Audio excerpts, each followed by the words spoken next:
तो एक बार फिर से मैं आपके सामने लेके आई हूँ जनरल नॉलेज यानी कि जनरल अवेयरनेस का टेस्ट सीरीज, जो कि केवीएस और एनवीएस के टीयर 1 एग्जाम के लिए बहुत ही ज़्यादा इंपॉर्टेंट है।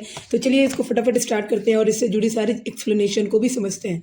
तो पहला क्वेश्चन है, भारत के संविधान की प्रस्तावना द्वारा भारत के नागरिकों को निम्नलिखित में से क्या सुनिश्चित नहीं कराया गया है। ये याद रखना है, सुनिश्चित नहीं कराया गया है।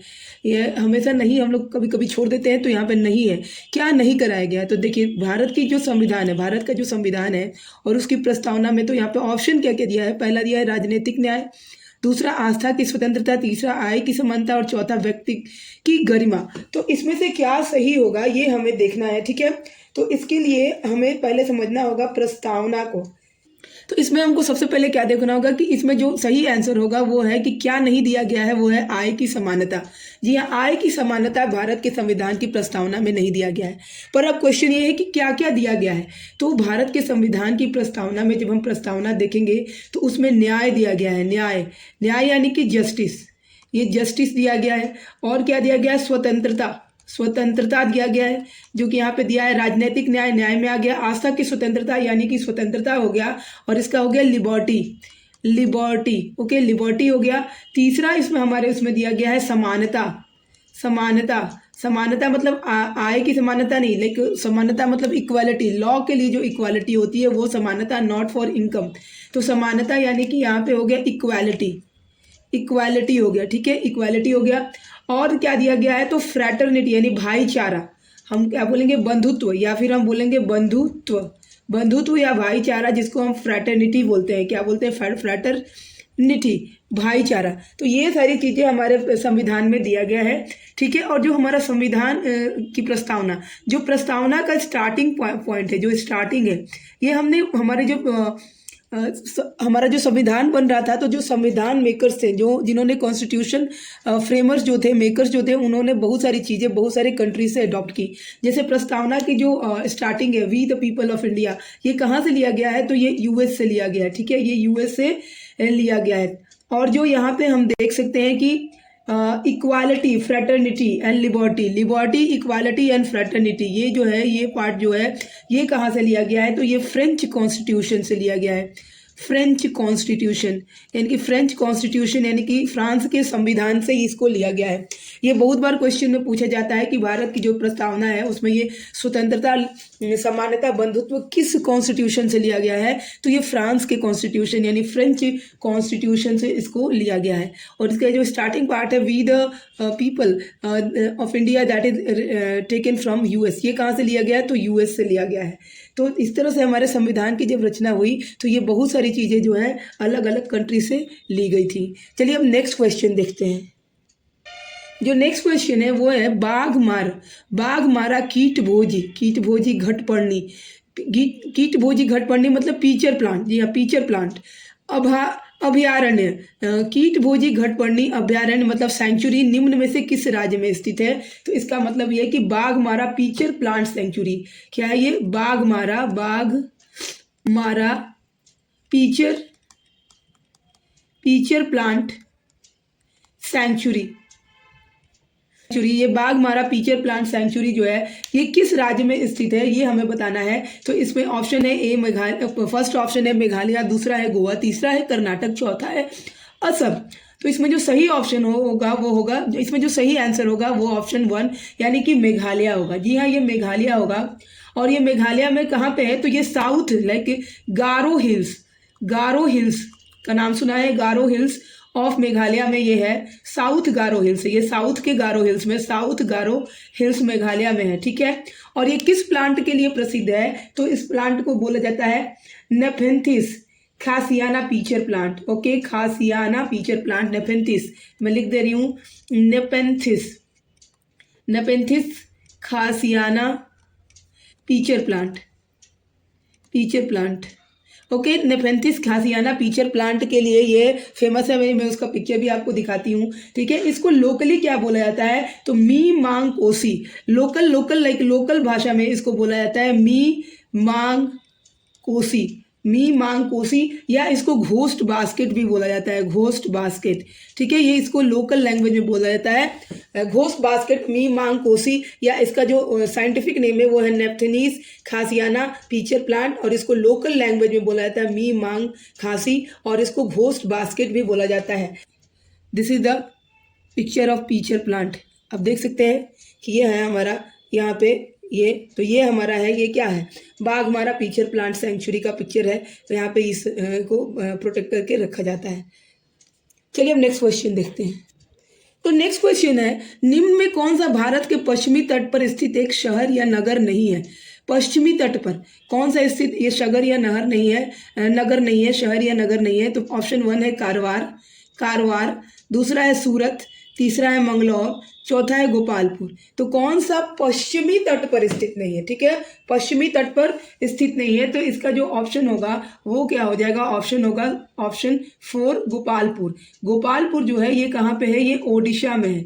कहाँ है? ये ओडिशा में है, और ओडिशा के गंजाम जिला में बंगाल की खाड़ी, यानी कि ये पश्चिमी तट पे नहीं है, कहाँ पे है? पूर्वी तट पे है। ठीक है, के तट पर स्थित है, तो इसलिए इसका जो सही आंसर होगा वो क्या होगा? गोपालपुर।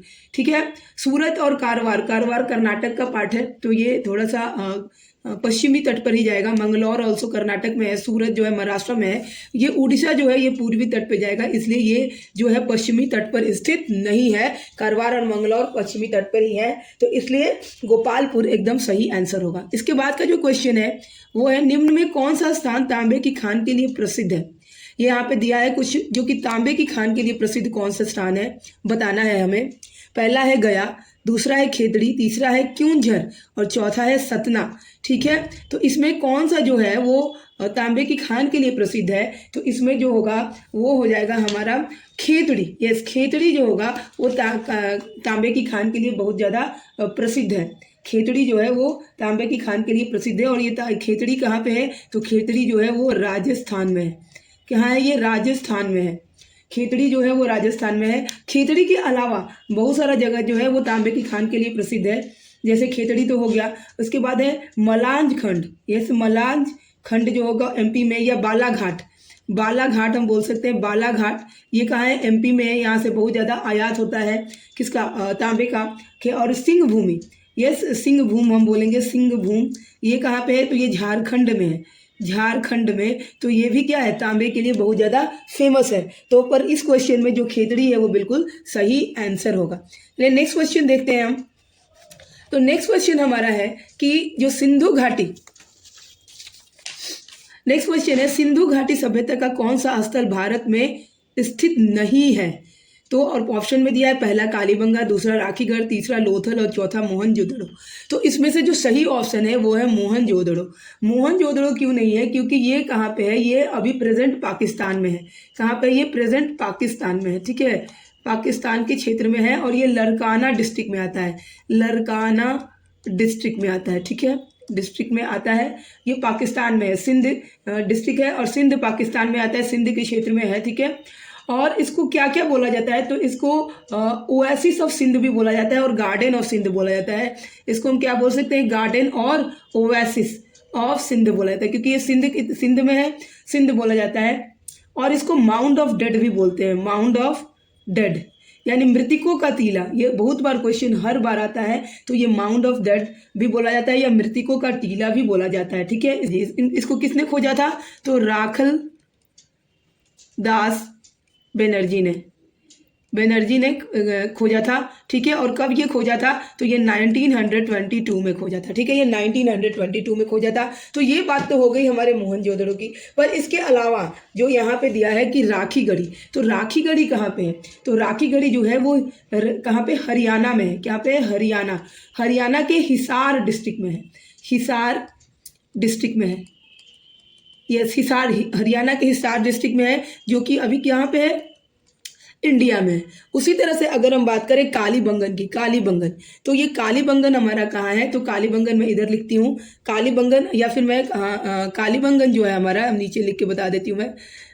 जो कालीबंगन है, कालीबंगन, ये कालीबंगन कहाँ पे है? तो कालीबंगन जो है ये हनुमानगढ़ डिस्ट्रिक्ट में है। कहाँ पे है?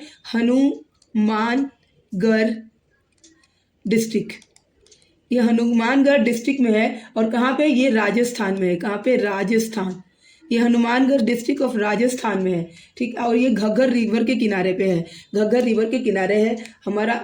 कालीबंगन हो गया, राखीगढ़ और लोथल। अब कौन सा बचा, लोथल। तो लोथल कहाँ पे है, तो लोथल है गुजरात में, ये गुजरात में है, लोथल गुजरात में है। देखते हैं कि इसमें जो मोहनजोदाड़ो था ये कहाँ पे है, ये पाकिस्तान के लड़काना डिस्ट्रिक्ट में है। चलिए हम नेक्स्ट क्वेश्चन देखते हैं।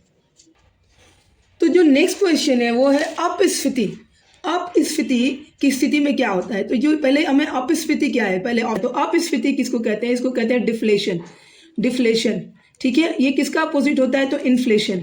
इन्फ्लेशन किसको कहते हैं, तो इन्फ्लेशन कहते हैं मुद्रास्फीति को। मुद्रास्फीति, जब महंगाई बढ़ती है तो उसको हम क्या बोलते हैं, मुद्रास्फीति बोलते हैं। जो महंगाई कम हो जाती है तो उसको डिफ्लेशन बोलते हैं। डिफ्लेशन के समय यानी अपस्फीति के समय क्या होता है, तो यहाँ पे जो ऑप्शन दिया है, पहला मुद्रा का मूल्य घटता है, दूसरा माल की कीमत बढ़ती है, तीसरा मुद्रा का मूल्य बढ़ता है, चौथा कीमत स्तर स्थिर रहता है। नहीं, तो इसमें ऑप्शन 3 जो होगा वो सही होगा, मुद्रा का मूल्य बढ़ जाता है और जो माल की कीमत होती है, जो सेवाओं की कीमत होती है, उसका मूल्य क्या हो जाता है, घट जाता है, कम हो जाता है। तो महंगाई का उल्टा जो होता है वो होता है लाइक महंगाई को इन्फ्लेशन बोलते हैं और महंगाई का जो उल्टा हो गया उसको हम डिफ्लेशन या अपस्फीति बोलते हैं। चलिए नेक्स्ट क्वेश्चन देखते हैं। नेक्स्ट क्वेश्चन है, लोकतंत्र में सबसे महत्वपूर्ण व्यवस्था कौन सी है। तो पहले तो लोकतंत्र क्या होता है, तो लोकतंत्र मतलब डेमोक्रेसी होता है। लोकतंत्र मीन्स तंत्र का मतलब क्या होता है, डेमोक्रेसी होता है। तो लोकतंत्र का मतलब डेमोक्रेसी है। तो इसमें क्या होता है कि ये किससे रिलेटेड है, डेमोक्रेसी का मतलब होता है कि ये एक प्रजातंत्र है, इसको प्रजातंत्र भी बोलते हैं। और ऐसी शासन व्यवस्था जिसमें जनता अपना शासक खुद चुनती है, like the people, of the people, for the people इसको बोला जाता है, ठीक है। तो ये क्या होता है कि ये जनता के द्वारा जनता के लिए और जनता को जनता के द्वारा जनता के लिए बोला जाता है, जनता को जनता के द्वारा जनता के लिए, इसको डेमोक्रेसी बोला जाता है, जिसमें जनता अपना शासक खुद चुनती है। और जो लोकतंत्र का संबंध है वो सामाजिक से बिल्कुल नहीं है, आर्थिक भी नहीं है और सरकारिक भी नहीं है। ये टोटली किस पर डिपेंड, किससे रिलेटेड होता है, तो ये राजनीतिक से रिलेटेड होता है। इसलिए ऑप्शन 2 बिल्कुल सही होगा, ऑप्शन। तो अब नेक्स्ट है हमारा, पंचायती राज व्यवस्था में स्थानीय स्व शासन की व्यवस्था कैसी होती है। तो पंचायती राज सिस्टम जो होता है वो 3 टियर सिस्टम होता है। पहले इसके ऑप्शन देख लें, ग्राम, ब्लॉक, जिला और राज्य स्तर पर 4 स्तरीय व्यवस्था। ये गलत है, 4 स्तरीय व्यवस्था नहीं होती है। दूसरा है ग्राम, ब्लॉक और जिला पर स्तर पर 3 स्तरीय, 3 स्तरीय, ओके। इसके बाद देखते हैं ग्राम ब्लॉक स्तर पर द्विस्तरीय भी गलत है, ग्राम स्तर पर 1 स्तरीय भी गलत है। सही जवाब क्या होगा, ये होगा 3 स्तरीय। जी हाँ, ग्राम सबसे जो बेस वाला होता है वो ग्राम होता है। अगर हम इसको सबसे ऊपर कौन होगा, तो जिला होगा। सबसे ऊपर यहाँ पे क्या होगा, जिला होगा। जिला के नीचे हमारा आएगा ब्लॉक, यस ब्लॉक आएगा। और ब्लॉक के नीचे हमारा क्या आएगा, ग्राम आएगा। और ऐसी व्यवस्था को हम 3 टियर सिस्टम, पंचायती राज का 3 टियर सिस्टम भी बोलते हैं। तो ये 3 स्तर पे होता है, ना कि 2, 1 और 4 स्तर पे। तो ऑप्शन 2 हमारा बिल्कुल सही है। चलिए नेक्स्ट क्वेश्चन देखते हैं। नेक्स्ट क्वेश्चन है, गांधी जी ने असहयोग आंदोलन किस कारण वापस लिया था। तो गांधी जी ने असहयोग आंदोलन चलाया था और वो क्यों वापस ले लिया, इसके लिए हमें देखना है कि ये क्यों हुआ था। तो ऑप्शन है, पहला चौरी चौरा कांड की वजह से, दूसरा चंपारण आंदोलन, तीसरा काकोरी षड्यंत्र, चौथा बारदोली आंदोलन। तो इसमें जो सही ऑप्शन होगा वो चौरी चौरा कांड होगा। जी हाँ, चौरी चौरा कांड होगा। क्यों होगा चौरी चौरा कांड की, कि गांधी जी ने जो है असहयोग आंदोलन चौरी चौरा कांड के लिए किया था, वापस ले लिया था। और 1922 में जो गांधी जी थे उन्होंने 1920 में नॉन कॉपरेशन यानी कि असहयोग आंदोलन को शुरू किया था। और इसको 5 फरवरी और इसको कब वापस ले लिया, तो वापस उन्होंने 12 फरवरी को इसको वापस लिया था। 12 फरवरी 1922 को वापस ले लिया था। और क्यों लिया था, चौरी चौरा कांड की वजह से लिया था। और ये चौरी चौरा कांड कब हुआ था, तो ये 5 फरवरी 1922 को हुआ था।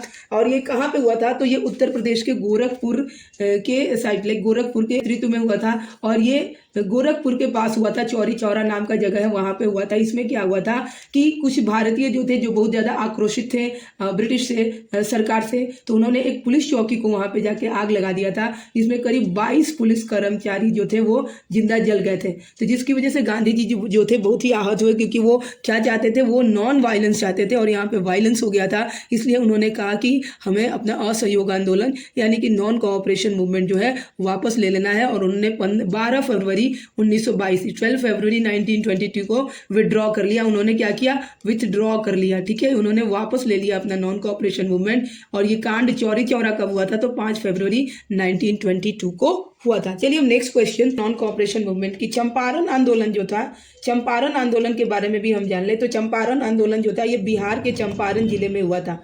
ये कहाँ हुआ था? बिहार के चंपारण जिले में। और ये 10 अप्रैल को हुआ था, 10 अप्रैल को 1917 में हुआ था, 1917 में। और महात्मा गांधी के द्वारा ही हुआ था, महात्मा गांधी। इसमें क्या हुआ था कि ये जो चंपारण, महात्मा गांधी ने बिहार के किसानों को न्याय दिलवाई थी, जिसके बाद ही महात्मा गांधी बहुत ज़्यादा फेमस हो गए थे।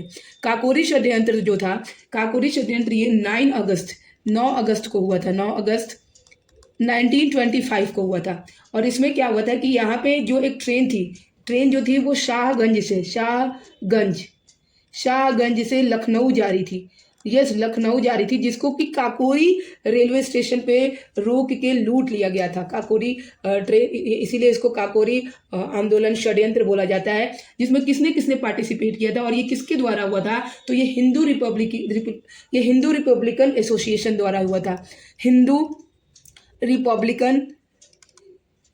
रिपब्लिकन एसोसिएशन के द्वारा हुआ था, जो लोग बहुत ज़्यादा अंडरग्राउंड काम करते थे उस समय ब्रिटिश के खिलाफ, तो ये लोगों ने किया था। इसमें किसने किसने पार्टिसिपेट किया? तो सबसे मेन हमारे चंद्रशेखर आज़ाद थे। जी हाँ, चंद्रशेखर आज़ाद थे। इनके अलावा भी थे, इनके अलावा कौन कौन था इसमें? तो राम प्रसाद बिस्मिल थे, या राम प्रसाद बिस्मिल थे, इसमें राम प्रसाद बिस्मिल थे। अशफक उल्ला खान थे, या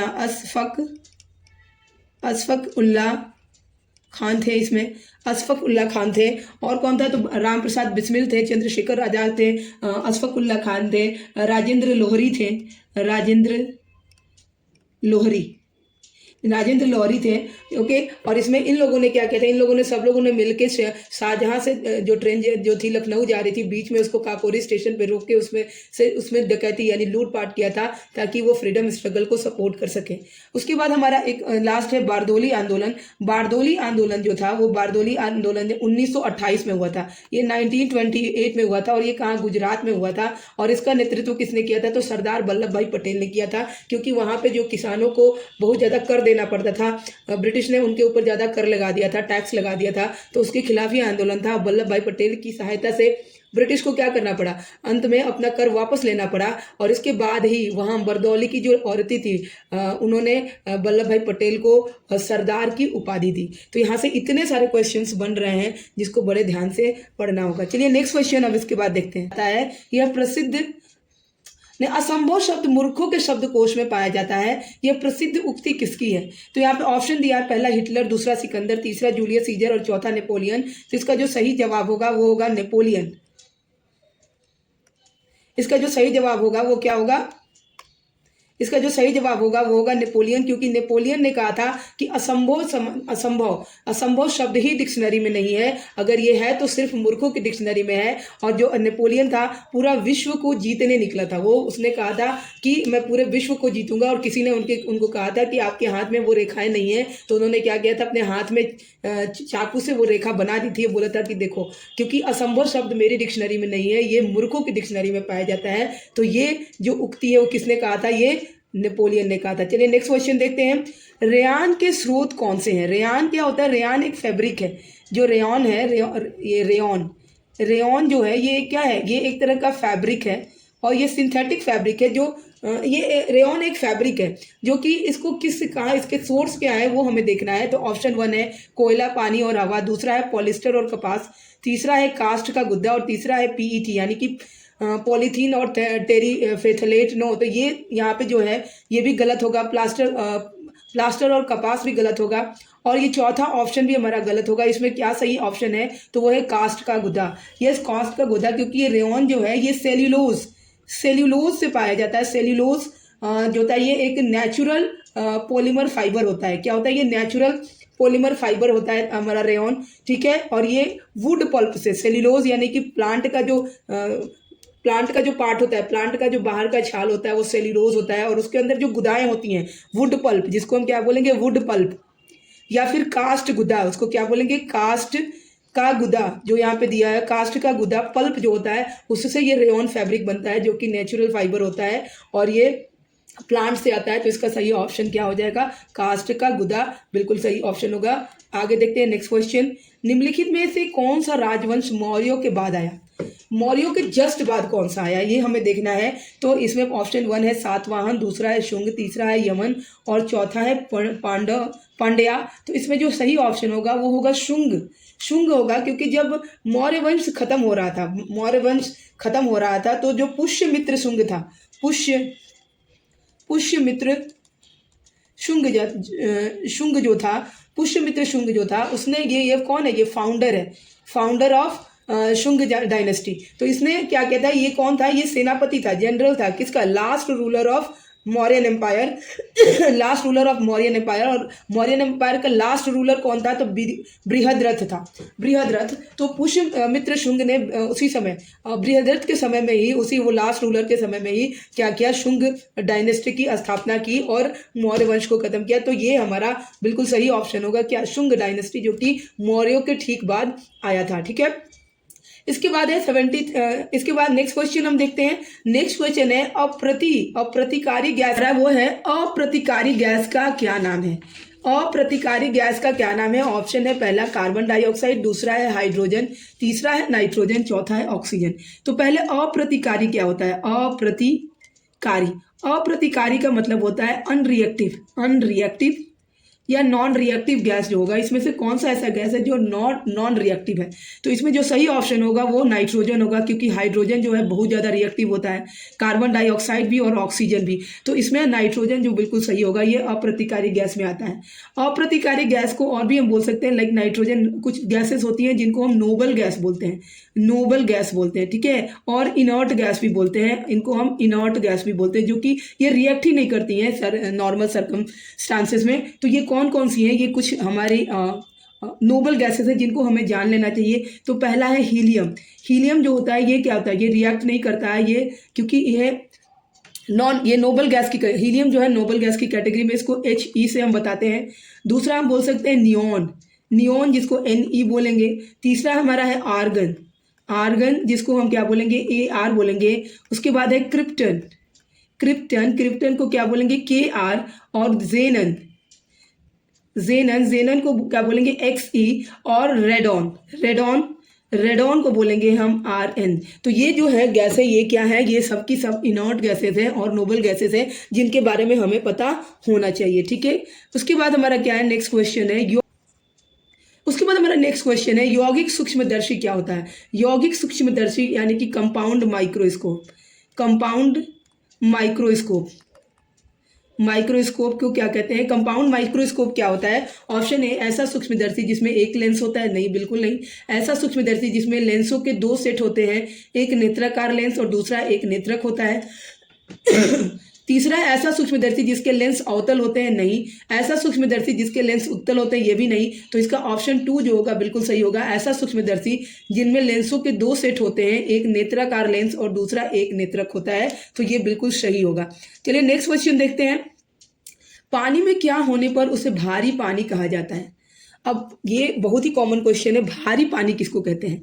तो पहला ऑप्शन है हाइड्रोजन का भारी समस्थानिक, दूसरा ऑक्सीजन का भारी समस्थानिक, तीसरा हाइड्रोजन परमाणुओं की अणुसंख्या और चौथा ऑक्सीजन परमाणुओं की अणुसंख्या। तो इसका जो ऑप्शन 1 होगा, हाइड्रोजन का भारी समस्थानिक, ये सही होगा। समस्थानिक मतलब आइसोटोप्स। ठीक है, तो पानी के अंदर क्या होता है, पानी के अंदर प्रोटियम, हाइड्रोजन जो होता है, ये हाइड्रोजन जो होता है इसके 3 आइसोटोप्स होते हैं। अब आइसोटोप्स क्या होंगे, जिनका जो एटॉमिक नंबर तो सेम होगा बट उनका मास नंबर अलग हो जाता है।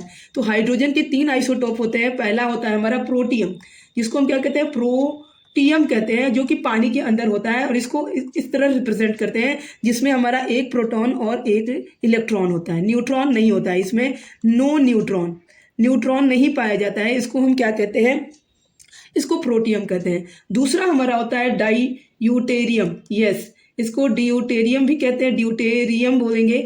और इसमें क्या हो गया, इलेक्ट्रॉन तो एक ही है और प्रोटॉन भी एक है, पर एक न्यूट्रॉन इसमें आ गया। इसमें न्यूट्रॉन कितना हो गया, तो इसमें न्यूट्रॉन हो गए 1, यानी कि इसका मास नंबर और प्रोटियम के मास नंबर में अंतर आ गया। इसका मास नंबर 2 हो गया, प्रोटियम का 1 है। तीसरा एक और होता है जो होता है ट्राइटियम। यस, ट्राइटियम, ट्राइटियम होता है जिसको हम किससे डिनोट करेंगे, तो 1H3 से डिनोट करेंगे। और इसमें जो न्यूट्रॉन होते हैं वो न्यूट्रॉन्स कितने हो जाएंगे, वो 3 हो जाएंगे। यानी कि इसका भी एटॉमिक नंबर तो 1 हुआ पर मास नंबर 3 हो गया। यहाँ पे एटॉमिक नंबर 1 है पर मास नंबर 2 है, और यहाँ पे एटॉमिक नंबर 1 है और मास नंबर 1 है। तो हम देख सकते हैं कि सबका एटॉमिक नंबर तो सेम है पर मास नंबर अलग है। ऐसे लाइक एलिमेंट्स, जो एक ही एलिमेंट जिनका अलग अलग मास नंबर होगा उसको हम आइसोटोप्स कहते हैं। तो जो भारी पानी है लाइक हैवी वाटर, उसके अंदर प्रोटियम ना होकर डायोटेरियम होता है, इसलिए उसको क्या बोला जाता है, भारी पानी यानी हैवी वाटर बोला जाता है। तो इसका ऑप्शन 1 बिल्कुल सही होगा। आई बिलीव सबको एकदम अच्छे से समझ में आ रहा होगा। अब नेक्स्ट क्वेश्चन जो हमारा है वो है नेक्स्ट क्वेश्चन हमारा है किसी खाद्य वस्तु में स्टार्च की उपस्थिति की पहचान करने में कौन सा विलयन सहायता करता है। यानी कि अगर हमें फूड टेस्ट करना हो, फूड टेस्ट में हम क्या करेंगे, स्टार्च का टेस्ट करेंगे। स्टार्च टेस्ट इसको बोलेंगे। स्टार्च टेस्ट में हम क्या यूज़ करेंगे, तो पहला है तनु आयोडीन विलयन, दूसरा है कॉपर सल्फेट विलयन, तीसरा है कॉस्टिक सोडा विलयन और चौथा है पोटेशियम परमैंगनेट का तनु विलयन। तो इसमें जो सही ऑप्शन है ये है तनु आयोडीन विलयन। यस, अगर हम फूड के साथ, अगर फूड है और फूड में जो है आयोडीन को मिलाते हैं तो ये जो फूड का कलर है वो चेंज हो जाता है, ये ब्लू हो जाएगा या फिर ब्लैक हो जाएगा। तो हमें पता चलता है कि इसके अंदर क्या है, स्टार्च प्रेजेंट है। तो इसको हम यूज़ करते हैं स्टार्च टेस्ट के लिए या कार्बोहाइड्रेट टेस्ट के लिए, इसलिए तनु आयोडीन विलयन बिल्कुल सही है। चलिए नेक्स्ट क्वेश्चन देखते हैं। अब है कि मनुष्य की छाती से 30 सेंटीमीटर है कि मनुष्य की छाती से ऊंचे 30 सेंटीमीटर या उससे अधिक परिधि वाले पौधे की पहचान किस रूप में की जाती है। तो इसका ऑप्शन हमारे पास है, पहला जड़ी बूटी, दूसरा झाड़ी, तीसरा औषधीय बूटी और चौथा वृक्ष। तो इसमें कौन सा ऑप्शन जो होगा बिल्कुल सही होगा, तो इसमें जो औषधीय जड़ी बूटी ये बिल्कुल सही होगा, क्योंकि जो औषधीय जड़ी बूटी होता है, औषधीय जड़ी बूटी, औषधीय बूटी जिसको बोले औषधीय बूटी, तो इनकी जो ऊंचाई होती है वो 30 से 90 सेंटीमीटर होती है, 30 से 90 सेंटीमीटर तक होती है। और इनका जो व्यास है, यानी कि ये जो गोलाकार है इनका, तो ये व्यास जो है ये कितना होता है, लगभग 30 सेंटीमीटर तक पहुंच सकता है, 30 सेंटीमीटर तक जा सकता है। तो इसलिए नंबर 3 जो है औषधीय बूटी बिल्कुल सही है। नाउ त्वचा पर काटने वाले मच्छरों की गतिशील अंगों के रूप में कितनी जोड़ी टांगे होती हैं। तो जो मच्छर हमको काटते हैं उनकी कितनी टांगे हैं। ऑप्शन 1 4 जोड़ी, ऑप्शन 2 3 जोड़ी, ऑप्शन 2 जोड़ी, ऑप्शन 4 है 1 जोड़ी। तो इसमें जो होगा ऑप्शन 2 जो होगा बिल्कुल सही होगा, 3 जोड़ी, यानी कि हर इंसेक्ट की तरह जो मच्छर होते हैं उनके भी 6 टांगे होती हैं, जिसको मैं अभी आपको दिखाती हूँ। तो ये देख सकते हैं आप कि जो मॉस्किटो है इसकी 6 टांगे हैं, यानी कि 3 पेयर्स ऑफ लेग होगा। जैसे कि ये 1 हो गया, ये देखिए यहाँ पे क्या हो गया 1 2 3 4, ये 5 हो गया और ये 6 हो गया। तो जैसे सारे इंसेक्ट्स होते हैं उसी तरह से मॉस्किटो के भी 6 टांगे होती हैं, यानी कि पेयर में अगर जोड़े तो 3 पेयर होगा, यानी 3 जोड़ी टांगे होंगी। जो नेक्स्ट क्वेश्चन है वो है सूची 1 में दिए गए विटामिनों और खनिजों को सूची 2 में उनकी कमी के द्वारा उत्पन्न बीमारी या विकृति से मिलान करें। यानी कि किसकी कमी से क्या होता है, यहाँ पे सूची 1 और सूची 2 दिए गए हैं, इनमें से हमें चूज करना है। ठीक है, तो इसमें हम देखते हैं कि क्या है। तो इसमें जैसे कि यहाँ पे दिया हुआ है, तो इसमें जो हम ऑप्शन देखेंगे कि किसको किससे बीमारी होती है, पहले वो देख लें हम। तो विटामिन बी, अगर हम बात करें विटामिन बी की, विटामिन B1, तो जो विटामिन B1 होता है, विटामिन B1, इसको तो सबसे पहले हम क्या कहते हैं, थायामीन कहते हैं, थायामीन और थायामाइन। ठीक है, थायामाइन। और इसकी कमी से जो होता है वो होता है बेरी होता है, बेरी, यानी विटामिन बी को हम किससे मिला सकते हैं, दूसरे से, बेरी से। ठीक है, दूसरा हमारा है विटामिन डी को हम क्या कहते हैं, तो कैल्सीफेरोल भी बोलते हैं। क्या बोलते हैं, कैल्सीफेरोल। ये भी क्वेश्चन एग्जाम में पूछा जा सकता है, इसलिए मैं बता दे रही हूँ। तो विटामिन डी, इसको हम क्या बोल सकते हैं, कैल्सीफेरोल बोलते हैं। और विटामिन डी की कमी से जो होता है वो क्या होगा, रिकेट्स होता है, रिकेट्स। विटामिन डी की कमी से रिकेट्स होगा, तो बी को हम 3rd से मिलाते हैं। इसके बाद है हमारा आयोडीन जो होता है ये एक तरह का मिनरल है और ये किस में पाया जाता है, तो ये आयोडीन जो होता है, ये आयोडीन जो है हमें सी फूड से प्राप्त होता है या नमक से प्राप्त होता है, और इसकी वजह से ग्वाइटर होता है। ग्वाइटर होता है तो इसके ग्वाइटर यानी गलगंड, तो आयोडीन को हम गलगंड से मिलाएंगे। और उसके बाद है कैल्शियम, तो कैल्शियम जो होता है, कैल्शियम की कमी से हमें हमारा जो बोन है वो कमज़ोर हो जाता है। बोन यानी कि हड्डी और दांत का क्षय होता है, तो इसको हम किससे मिलाएंगे, इसको फर्स्ट से मिलाएंगे। यानी हमारा जो मिल गया वो क्या हुआ कि ए का 2 होना चाहिए, बी का 3, सी का 4 और डी का 1, तो ऑप्शन 2 जो है बिल्कुल सही है, हमारा ऑप्शन 2 आंसर होगा।